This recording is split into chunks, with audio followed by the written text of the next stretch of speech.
할렐루야. 8월 9일 화요일 창세기 4장 16절부터 26절까지 말씀을 읽고 은혜 나누도록 하겠습니다. 가인이 여호와 앞을 떠나서 에덴 동쪽 노 땅에 거주하더니 아내와 동침함에 그가 임신하여 에녹을 낳은지라. 가인이 성을 쌓고 그의 아들의 이름으로 성을 이름하여 에녹이라 하니라. 에녹이 이랏을 낳고 이랏은 무흐야헬을 낳고 무흐야헬은 무드사엘을 낳고 무드사엘은 라멕을 낳았더라. 라멕이 두 아내를 맞이하였더니 하나의 이름은 아다요 하나의 이름은 실라였더라. 아다는 야발을 낳았으니 그는 장막에 거주하며 가축을 치는 자의 조상이 되었고 그의 아우의 이름은 유발이니 그는 수금과 퉁소를 잡는 모든 자의 조상이 되었으며 실라는 두발 가인을 낳았으니 그는 구리와 쇠로 여러 가지 기구를 만드는 자요 두발 가인의 누이는 나아마였더라. 라멕이 아내들에게 이르되 아다와 실라여 내 목소리를 들으라. 라멕의 아내들이여 내 말을 들으라. 나의 성처로 말미암아 내가 사람을 죽였고 나의 상함으로 말미암아 소년을 죽였도다. 가인을 위하여는 벌이 7배일진데 라멕을 위하여는 벌이 77배 1이로다 하였더라. 아담이 다시 자기 아내와 동침함에 그가 아들을 낳고 그의 이름을 셋이라 하였으니 이는 하나님이 내게 가인이 죽인 아벨 대신에 다른 씨를 주셨다 함이며 셋도 아들을 낳고 그의 이름을 에노스라 하였으며 그 때에 사람들이 비로소 여호와의 이름을 불렀더라. 아멘. 감사합니다. 역사가 이제 흘러가고 있습니다. 에덴 동산 안에 머물렀던 기간이 얼마나 되었는지는 알 수 없지만 그 시간은 마치 시간이 멈춘 것처럼 항상 계속해서 늙지 않고 젊음을 유지했으며 또 주변의 자연 만물은 항상 새롭게 소생하는 그런 상황이었을 것입니다. 그러나 이제 에덴 동산을 밖에 나와서 살아보니까 거기는 계절에 따라서 이렇게 열매를 맺기도 하고 열매를 기다려야 하는 때도 있고 비가 많이 오고 비가 오지 않고 덥고 또는 덥지 않고 그런 어떤 계절의 순환이 반복되는 그런 상황, 그리고 여러 가지로 구슬땀을 흘리며 일하는 과정에서 손톱에 멍이 들기도 하고 여기저기 상처가 나서 피가 나기도 하고 흉터가 생기기도 하고 이제 그런 것들을 경험할 수밖에 없는 이제 그런 상황이 되었죠. 그러면서도 계속해서 시간이 흐르고 역사가 흘러가는 겁니다. 이제 그야말로 아담의 나이가 카운트 되기 시작하는 것이고, 그리고 아담이 살면서 아내와 동침해서 이제 자녀들을 낳는데, 우리가 어제와 그저께 묵상했던 말씀 거기에도 보면 이제 가인이 태어나고 아벨이 태어나는 말씀을 드렸습니다. 가인이 아담이 낳은 모든 자녀들 중에 첫 번째 아들이었느냐? 그렇지는 않은 것 같습니다. 흔히 하는 말로 가인이 누가 나를 죽일 것 같습니다. 그러면 어떡합니까? 라고 말하는 장면, 그리고 오늘 말씀에 가인이 아내를 맞는 장면, 이런 것들을 보면 뭔가 또 다른 사람들이 있습니다. 성경에 소개되는 사람은 아담, 가인, 아벨 세 사람밖에 없지만 그 외에도 생각보다 많은 사람들이 그 주변에 퍼져 살고 있었던 것을 알 수 있는데, 그것을 보면서 하나님의 창조는 거짓이다, 하나님께서 만드신 인간 외에 이미 다른 인간들이 살고 있었다, 진화론이 정답이다 라든가 하나님이 여러 명 있어서 여러 아담을 만들었다,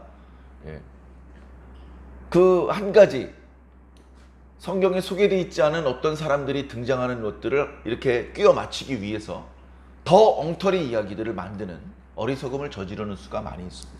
그러나 간단합니다. 가인을 낳기 전에 다른 자녀들을 많이 낳았던 것이죠. 다른 자녀들을 많이 낳았던 것입니다. 에덴 동산에서 나오자마자 가인이 소개되고는 있지만 가인이 첫째 아들인 것도 아니고 가인보다 훨씬 먼저 태어나서 수없이 많은 사람들이 살고 있었고, 그 사람들도 각자 흩어져서 또 결혼해서 아이를 낳고 또 결혼해서 아이를 낳고. 그러니까 이제 처음에는 그 남매들끼리 결혼을 할 수밖에 없었죠. 처음에는. 과학적으로 그게 가능합니까?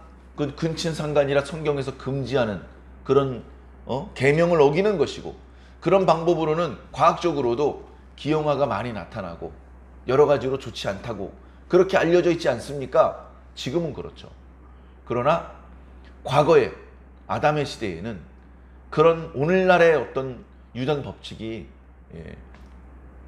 그 우려되는 여러 질병이라든가 부작용들이 없는 시대입니다. 없는 시대. 그래서 우리가 성경을 잘 보아도 이렇게 아브람, 이삭, 야곱의 시대까지만 해도, 그 시대까지만 해도 이종사촌 간에 결혼하는 일이 아주 흔했습니다.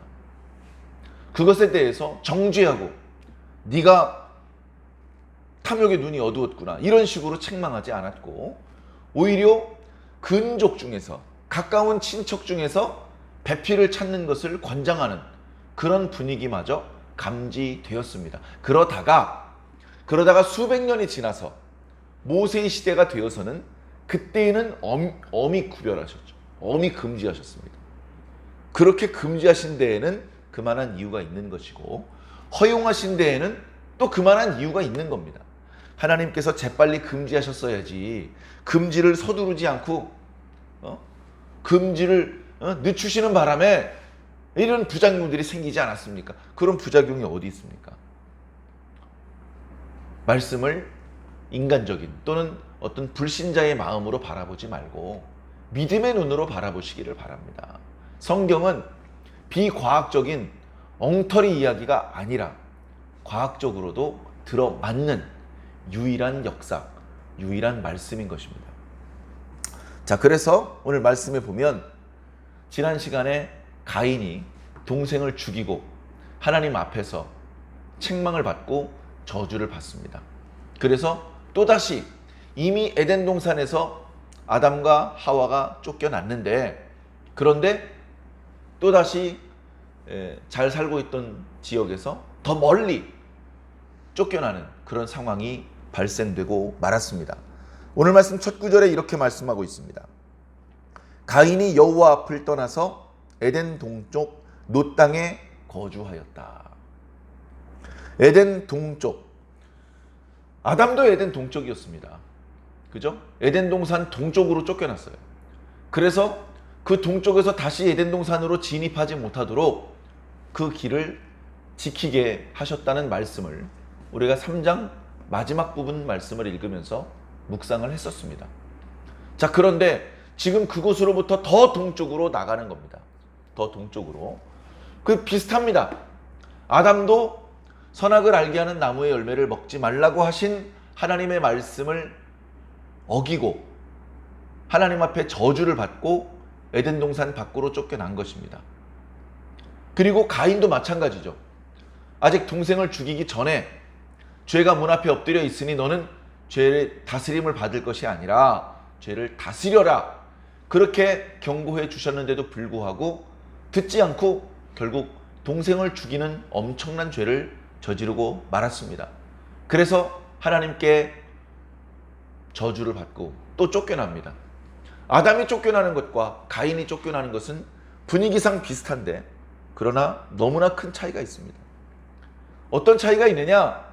아담은 에덴 동산에서 분명히 쫓겨났지만 여전히 하나님 앞에서 살았습니다. 하나님 앞에서 살아야 됩니다. 우리는 원문의 의미를 자세히 살펴보면 하나님의 얼굴 앞에서 살았다고 그렇게 말씀하고 있습니다. 하나님의 얼굴은 정말 많은 것들을 상징하고 있습니다. 분노하시는 하나님의 얼굴 이외에 그냥 하나님의 얼굴이라고 했을 때에는 이것은 하나님의 관심을 뜻하고 하나님의 은총을 뜻합니다. 비록 에덴 동산 밖으로 나가긴 했지만 하나님께서 저주하시긴 하셨지만 그들에게 가죽옷을 입혀주셨고 하나님께서는 여전히 사람들을 떠나지 않으셨습니다. 사람들을 보고 계셨습니다. 어떤 눈빛으로? 사랑의 눈빛, 불쌍히 여겨주시는 긍휼의 눈빛으로 보고 계셨습니다. 어쩌면 사람들도 그걸 느꼈습니다. 느꼈기 때문에 하와는 아들을 낳고 내가 하나님 덕분에 아들을 얻었다라고 감사할 수 있었던 것이죠. 하나님 보고 계시죠? 하나님 덕분에 제가 이렇게 건강한 아이를 얻었습니다. 이렇게 감사할 수 있었던 것이죠. 왜? 하나님께서 자신들을 보고 있다는 걸 느낄 수 있었기 때문에. 그런데 가인은 하나님 앞에서 쫓겨났습니다. 지상에 이쪽에서 조금 더 나아가서 이사가고 이런 개념이 아닙니다. 아무리 멀리 이사를 가도 하나님 앞에서 살아야 됩니다. 하나님 앞이라는 곳은 물리적인 위치를 뜻하는 것이 아닙니다. 지구 반대편으로 가도 하나님 앞에 사는 것이 될 수 있습니다. 그러나 본래 살던 곳으로부터 그렇게 많이 떨어진 것이 아니었음에도 불구하고 가인은 하나님 앞에서 쫓겨났습니다. 이제부터 가인은 하나님 없이 살아야 됩니다. 가인은 무죄한 자의 피를 땅에 쏟았기 때문에 땅이 저주를 받았고, 그리고 그 땅에서 안정되게 살지 못하고 유리하는 자가 될 것이다 라고 하나님께서 이미 벌로 말씀해 주셨는데, 그 말씀처럼 에덴 동쪽으로 노 땅으로 가서 살았는데, 노시라는 말 자체가 방황이라는 뜻입니다. 노시라는 말 자체가 안정되게 살지 못하고 떠돈다는 뜻입니다. 그러니까 그곳에 가도 가인은 뭔가 안정감을 얻지 못하고 방황을 하며 사는 것이죠. 평생을. 너무 떠돌고 힘들고 지치니까 성을 쌓았습니다. 사람들이 자신을 미워하고 자신을 공격할지 모른다는 생각을 해서 그랬는지, 그때 당시 하나님 앞에서 살던 사람들은 성을 쌓아서 자신을 보호할 필요가 없었는데, 하나님 앞에서 쫓겨난 가인은 막연한 두려움에 성을 쌓지 않을 수 없었던 것 같습니다. 어쨌든 그 땅에서 아내를 얻어서 아들을 낳았고, 한 명만 낳은 것은 아니겠지만 아마도 첫째 아들을 낳아 그 이름을 에녹이라고 지었던 것 같고, 그리고 자신이 쌓은 이 성의 이름을 에녹이라고 이름을 붙였습니다. 이게 인간적인 눈으로 보면요, 하나님을 떠난 사람들이 더 잘 나가는 것 같습니다. 특별한 문제가 없는 것 같습니다. 가인이 하나님 앞에서 쫓겨났대. 더 넓은 땅에서 산대. 예쁜 아내도 얻었대. 아들만 잘 낳는데 성도 멋지게 지었대. 야, 가인이 더 잘 나가는 것 같아. 그런 느낌마저 줄 수 있는 그런 이제 분위기죠. 분위기는. 그러나 하나님을 떠난 삶은 안정감을 얻을 수 없는, 마치 다람쥐가 쳇바퀴를 도는 것처럼 뻘뻘 땀을 흘리면서 뛰어가고는 있지만 결국 제자리라는 그런 허무한 결과를 마주할 수밖에 없는 그런 상황이라는 것입니다.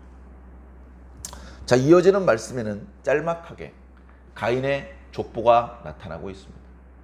가인으로 시작하면 6대손, 아담으로 시작하면 7대손까지 그 이름이 이제 나타나고 있는데요. 자, 에녹이 이랏을 낳았고, 이랏은 무흐야엘을 낳았고, 무흐야엘은 무드사엘을 낳았고, 무드사엘은 라멕을 낳았다. 나이나 뭐 이런 것도 기록이 없이 단순하게 이제 이름만 나타나고 있습니다. 그리고 자세하게 나타나고 있지는 않습니다만 우리 이제 마음으로 느끼죠. 아, 한 가문이 이렇게 이어지고 있구나. 한 가문이. 아니, 겨우겨우 아들 하나씩만 낳아가지고 겨우 대가 이어진 그런 것은 아닐 것입니다. 다른 아들들, 딸들도 많이 낳았겠죠. 그러나 형식상, 표현상 그 가문을 대표하는 대표자들 이름만 나열을 한 것입니다. 그렇게 해서 이렇게 가인의 족보가 이어지고 있는데, 이들의 공통점은 무엇입니까? 가인의 후예들입니다. 가인의 후손들입니다. 가인이 하나님 앞에서 쫓겨나서 살았던 것처럼 이들도 하나님 눈 밖에 나서 살고 있는 것입니다. 이들도 역시 하나님의 이름을 부르거나 하나님을 찾거나 하나님께 용서를 구하거나 도움을 구하거나 하지 못하고 그저 자신들의 힘만으로 세상을 살아갈 수밖에 없는 그런 존재들이었을 것입니다. 자, 그렇게 몇 대를 거쳐서 라멕이라고 하는 사람의 이름입니다. 물론 여기 라멕이라든가 에녹이라는 이름은 나중에 그 셋의 자녀들의 이름 족보 중에도 나타납니다. 그러나 동일 인물은 아닙니다. 자, 여기 라멕이라는 사람이 아내를 둘을 얻었어요.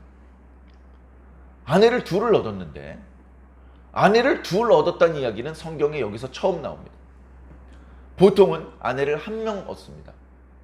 둘을 얻었다는 것 자체가 벌써 뭔가 탐욕에 불타는 사람이다 라는 것을 우리가 마음속으로 느낄 수 있죠. 그리고 성경에 자세히 기록은 안 되어 있습니다만 그 아내들의 이름이 소개되고 있는데 하나는 아다고 하나는 실라입니다. 그 이름 자체가 아주 이렇게 화장하고 자기 몸을 장식하는 그런 사람들의 그런 어떤 의미들을 담고 있는 그런 이름입니다. 이름의 의미 자체가 딸랑거림 뭐 이런 뜻이라는 것이죠. 그리고 거기서 이제 자녀들을 낳았는데 아다가 낳은 자녀는 야발과 유발입니다. 발음이 비슷하죠? 원문을 보면 더 비슷합니다. 근데 저는 야발은 가축 치는 자의 조상입니다. 아벨이 이미 이제 양을 치는 사람이었죠. 그러나 양 치는 사람의 조상이라고 말하지는 않습니다. 형에게 죽어서 자신의 후손들을 보지 못했기 때문이기도 하고, 그리고 여기 야발은 장막에 거주하면서 가축을 치는 자의 조상이 되었다. 이렇게 이제 표현한 것을 보니까 벌써 기후가 좀 달라진 것 같고, 그리고 이 야발이라고 하는 사람이 이 관리하는 가축은 종류도 많고 마리수도 어마어마하게 많았던 것 같습니다. 그래서 한 지역에 정착하면서 기를 수 있는 가축의 마리수를 뛰어넘어가는 것이죠. 그냥 소규모로 우리 텃밭에 뭐 상추 기르고 고추 심는 것처럼, 그리고 뭐 이렇게 뭐 닭을 5마리 10마리 기르는 그런 정도로 할 거면 그냥 어디 장막 치고 왔다 갔다 하지 않고도 충분히 기를 수 있죠. 자, 근데 그 마리수가 수백 마리, 수천 마리, 수만 마리가 되고 나면 한 군데 머물러서는 그 짐승들을 관리할 수가 없습니다. 그 짐승들이 먹을 수 있는 그 풀을 제공해 줄 수가 없어요. 그러니까 풀이 나 있는 지역으로 장막을 치면서 이동을 해야 됩니다. 이동해서 거기서 풀을 먹이고 물을 먹이고, 거기 있는 풀을 다 뜯어 먹이고 나면 또 다른 지역으로 유목을 해야 되는 것이죠. 그 유목을 하는 자의 조상이 되었다.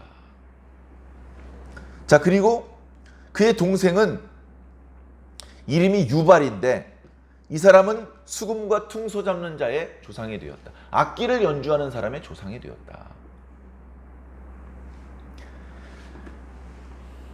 그래서 이제 학자들이 그런 이야기를 합니다. 아마도 처음에 이 유발은 형을 도와서 목축을 도와줬을 것이다. 형이 이렇게 관리하는 짐승들 중에는 소도 많이 있었다. 소. 그 소를 잡아먹고 하는 과정에서 소의 뿔이 나왔고 그 뿔을 깎아서 뿔나팔을 만들었을 것이다. 고대의 원시적인 악기는 그런 어떤 짐승의 뿔을 가공을 해가지고 만든 나팔들이거든요. 뿔나팔. 그걸 쇼벨이라고 합니다. 요벨. 그렇게 발음도 비슷하죠. 요벨, 야발, 유발 다 비슷한 것이죠. 그래서 거기서 이제 더 이상 목축을 하지 않고 악기를 부는 자가 되었습니다. 아마 형한테 욕을 많이 먹었겠죠. 야, 일 안 하고 뭘 나팔 불고 있냐, 힘든데 빨리 일 도와줘라. 근데 어느 순간 형 말을 듣지 않고 멀리 떨어져서 혼자 나가서 살았을 것입니다. 그리고 그것에 관련된 일을 하고 그것에 관심 있는 자들을 가르치고, 그래서 뭔가 어떻게 보면 그냥 단순히 겨우겨우 먹고 살았다기보다 또 풍족함을 기반으로 또 문화들이 만들어지기 시작했던 것이죠. 그 다음에 실라는요, 두발가인을 낳았습니다. 이름에 또 가인이 들어가요. 두발가인을 낳았는데 두발가인은 쇠붙이로 기구를 만드는 사람의 조상입니다. 뚝딱뚝딱 쇠붙이는 나무나 돌보다도 가공하기 어려운 것인데 쇠붙이를 가공할 정도로 기술이 축적되었고 어떤 그 작은 부속들을 연결해서 더 신비해 보이는 그런 기구들을 만들 수 있는 그런 정도의 어떤 기술이 되었다. 그래서 이제 아마 노아의 홍수 이전에도 이 가인의 후예들 때문에 상당 수준으로 문명이 발전했을 것이다. 건축술도 발전했을 것이고, 그 다음에 이제 낙농업도 발전을 했을 것이고, 그 다음에 여러 가지 대중가요, 대중문화도 발전을 했을 것이고, 형태는 오늘날과 좀 달랐겠지만, 그런가 하면 여러 가지 기술 문명도 상당한 수준이었을 것이다. 그렇게 이제 말씀하시는 분이 있을 정도입니다. 자, 그런데 23절에 보니까 라멕이 말을 합니다. 라멕이 아내들한테 말을 합니다. 요것도 사실은 상당히 권위적인 것이죠. 야, 이리 와. 내가 말할 테니까 들어. 딴짓 하지 말고. 뭔가 이렇게 경고하고 협박하는 듯한 분위기가 연출이 됩니다. 이어지는 말은 약간 시적인 표현인데 그 내용이 별로 아름답지 않습니다. 아다와 실라여 내 목소리를 들으라. 라멕의 아내들이여 내 말을 들으라. 이렇게 같은 의미의 말을 두 번 말합니다. 근데 같은 단어를 쓰지 않고 조금씩 단어를 바꾸어 쓰죠. 그러나 의미는 통하는 말을 씁니다. 아다와 실라가 바로 라멕의 아내들이고, 내 목소리는 내 말, 이렇게 바꾸어서 표현되고 있습니다. 그 뒤에 나오는 표현도 마찬가지입니다. 나의 상처로 말미암아 내가 사람을 죽였다. 나의 상함으로 말미암아 내가 소년을 죽였다. 그 내용이 어떤 거냐면요, 어떤 소년이 자신에게 상처를 가했어요. 싸움이 있었는지 실수로 다치겠는지까지는 잘 모르겠습니다. 라멕이 상처를 입은 것은 확실해요. 그런데 그 상처는 그렇게 큰 상처, 생명의 위태로움을 주고 회복되는데 많은 시간이 걸리는 그런 큰 상처는 아닌 것 같습니다. 작은 상처가 났을 뿐이에요. 그 작은 상처 때문에 라멕이 불같이 화를 냈습니다. 자신에게 상처를 가했던 녀석이 잘못했습니다라고 했는지 안 했는지는 모르겠지만 무차별적으로 공격을 해서 때려 죽인 것이죠. 조그마한 상처를 하나 입었다고 해서 자신에게 상처 입힌 사람을 죽인 것입니다. 자, 이런 모습을 보면 이게 너무하다, 너무해. 처음에 하나님의 계명을 어기더니 책임을 막 전가시키더니 동생을 질투하더니 결국은 죽여. 동생을 죽일 때 극도의 분노와 질투심, 그거에 눈이 어두워서 동생을 죽였는데 지금 조그마한 상처 하나 생긴 것이 극도의 질투심이나 분노도 아니건 작은 분노야. 분노로 말하자면. 근데 이런 조그만 분노 때문에 이제 사람을 죽이기 시작을 하는 겁니다. 조그만 분노 때문에 사람을 죽이기 시작하는 겁니다. 자, 자연 발생적으로 뭐 병에 걸렸거나 상처를 뭐 어디 절벽에서 떨어져서 다쳐서 죽었거나 한 것이 아니고 사람이 사람을 때려 죽였기 때문에 주변에 소문이 납니다. 이 소년의 가족들이 아니 겨우 그 정도 가지고 사람을 죽여? 당신이 두발가인의 아버지지만 이건 그냥 넘어갈 수 없어 하면서 그 소년의 가족들이 똘똘 뭉쳐서 라멕에게 책임을 물으려고 합니다. 무슨 책임? 너 이 사람 죽였으니까 넌 우리가 죽이겠다. 그런 상황이 발생됐을 때 이야기를 하는 것이죠. 가인을 위하여는 가인이 사람을 죽이고 쫓겨나서 또 다른 사람들에게 죽임을 당하지 않도록 하나님께서 표식을 주시고, 그리고서 그 표식을 주셨는데도 불구하고 가인을 죽이게 되면 가인이 받은 벌의 7배를 받게 될 것이다. 그런 말씀을 하셨었는데 그 이야기를 이제 아버지를 통해서 할아버지를 통해서 들었겠죠. 그런데 라멕을 죽이는 사람은 그 벌이 77배가 될 것이다 라고 이야기를 합니다. 이건 하나님의 말씀입니까? 라멕이 지 멋대로 한 말입니까? 라멕이 지 멋대로 한 말입니다. 왜? 자기는 누구를 화가 나서 죽였지만 상대방이 자기를 죽이는 것으로부터는 자신을 보호하고 싶기 때문에 얄팍한, 아주 야비하고 이기적인 그런 모습을 여실없이 보여주고 있습니다. 가인으로 시작된 가문은 이런 종류의 가문이 됩니다. 성도 건축하고 여러 가지 문명을 시작시킬 수 있는 그런 탁월한 능력이 있었는지는 모르겠지만 여전히 떠도는 방랑의 생활을 할 수밖에 없었고, 그리고 그들의 삶은 하나님이 없는 삶이었고, 그들의 삶은 조금만 화가 나도 참지 못하고 분노를 표출시키고 사람을 때려 죽이기까지 하면서 뻔뻔하게 자신은 처벌을 받지 않으려는 그런 모습을 보여주고 있는 것이죠. 여기까지 가인의 이야기가 잠시 멈추고 아담의 이야기가 다시 나옵니다. 4장 앞부분에는 아담의 이야기가 안 나오고 하와가 아들을 낳았다, 하와가 하나님께 감사했다, 뭐 그런 얘기만 나와서 아담은 어디 갔지 싶었는데 아담이 어디 안 가고 여기 있죠. 그래서 아담이 다시 자기 아내와 동침하여 아들을 낳았다. 이 아들의 이름은 셋이다. 우리나라 말로 하나 둘 셋 그런 개념이 아니고요, 히브리어로 셋이라고 쓴 것입니다. 이 셋인데 이 셋이 언제쯤 태어났는지는 아무도 몰라요. 예를 들면 에녹이 태어날 때쯤 태어났는지, 뭐 이라시 태어날 때쯤 태어났는지 그것까지는 알 수 없습니다. 그리고 아벨을 낳고 셋을 낳을 때까지 그 중간에는 아무 아이를 안 낳았는지 그것도 우리는 몰라요. 자, 그러나 어찌되었던 지금 아이를 낳았는데 셋을 낳았어요. 셋을 낳았는데 그 셋의 영적인 의미를 부여하고 있습니다. 이는 하나님이 내게 가인을 죽인 아벨 대신에 다를 씨를 주셨다 합니다. 그러니까 가인과 아벨을 주셨죠. 그런데 보니까 아벨이 하나님께서 받으실 만한 제사를 드렸던 그런 의인이었습니다. 아벨이야말로 아담의 계보를 잇는다고 말할 수 있는, 그가 비록 아들들 중에 첫째로 태어난 아들은 아니었지만 아담의 계보를 잇고 하나님의 뜻을 헤아리며 하나님을 올바르게 섬길 수 있는 그런 계보를 이어갈 만한 사람이었는데 아벨이 그만 죽었죠. 이 세상은 이제 아담의 계보를 이을 만한 자식이 없었습니다. 가인은 하나님 앞에서 쫓겨나서 자기 나름대로의 가문을 만들고 있는데 아주 모범적인 그런 가문이 아니었습니다. 그러던 차에 셋이 태어났는데 이 셋은 그냥 어찌저찌 태어난 것이 아니고 하나님께서 주신 아들이다.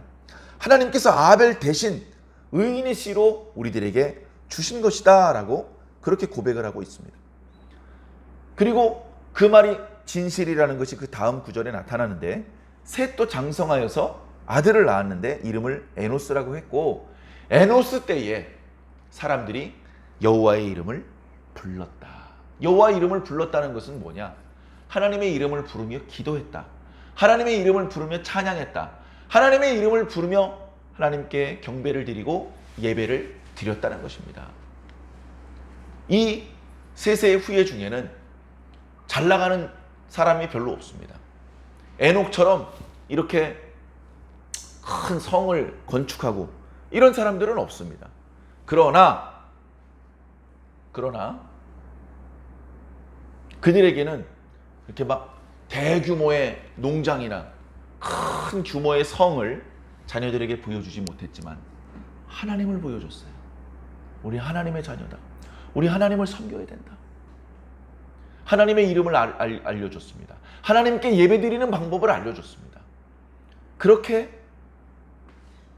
가인의 계보와는 다른 영적인 유산을 물려주는 또 다른 계보가 시작되고 있음을 오늘 말씀 뒷부분에 말씀해주고 있는 것이죠.